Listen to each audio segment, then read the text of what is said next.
Hit জুটি বলা হতো কিংবদন্তি অভিনেতা রাজ্জাক শাবানাকে। জুটি বেঁধে অসংখ্য সিনেমায় অভিনয় করেছেন তারা, কিন্তু ব্যক্তিগত কারণে হঠাৎ চলচ্চিত্রকে বিদায় জানান শাবানা।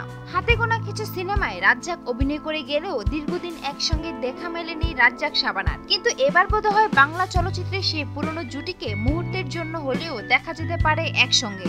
অন্তত এমন সম্ভাবনার কথা জানালেন বাংলা চলচ্চিত্রের পরিচালক সমিতির সভাপতি গুলজার আহমেদ। মঙ্গলবার দুপুরে এফডিসিতে মুক্তিযুদ্ধের প্রথম চলচ্চিত্র ওরা 11 জন এর শিল্পী কলাকুশলীদের সংবর্ধনা ও অন্যান্য কর্মসূচি প্রসঙ্গে আয়োজিত এক সংবাদ সম্মেলনে এমন কথাই জানালেন তিনি। বর্তমানে যুক্তরাষ্ট্রে বসবাস করেন চিত্রনায়িকা শাবানা।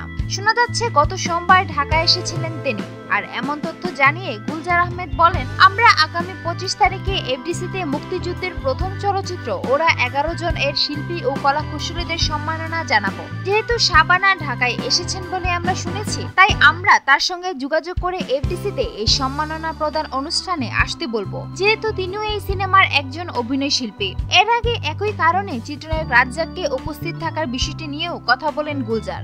বর্তমান চলচ্চিত্রের সংকটাপন্ন অবস্থায় এমনকি রাজ্জাক পরিবারকে নিয়ে প্রশ্ন ওঠায় সবাই ধারণা করেছিল যে হয়তো এই অনুষ্ঠানে নাও উপস্থিত হতে পারেন রাজ্জাক। কিন্তু এই বিষয়টিকে উড়িয়ে দিয়ে গুলজার আহমেদ বলেন, আমি রাজ্জাক সাহেবের সঙ্গে এই অনুষ্ঠান নিয়ে কথা বলেছি। উনি এফডিসিতে আসবেন বলে আমাকে কথা দিয়েছেন। শেষ পর্যন্ত ওরা 11 জনের সংবর্ধনা অনুষ্ঠানে যদি রাজ্জাক ও শাবানা উপস্থিত হয়ে যান, তাহলে নিঃসন্দেহে এই দিন সবার আগ্রহের কেন্দ্রবিন্দুতে থাকবেন চিরায়ত বাংলা সিনেমার এই সফল জুটির দিকে। এখন দেখার বিষয় এই সম্ভাবনা কতটুকু বাস্তবায়ন হয়। সুপ্রিয় দর্শক, বিনোদন জগতের আরো নিত্য নতুন খবর জানতে আমাদের চ্যানেলটি সাবস্ক্রাইব করতে ভুলবেন না।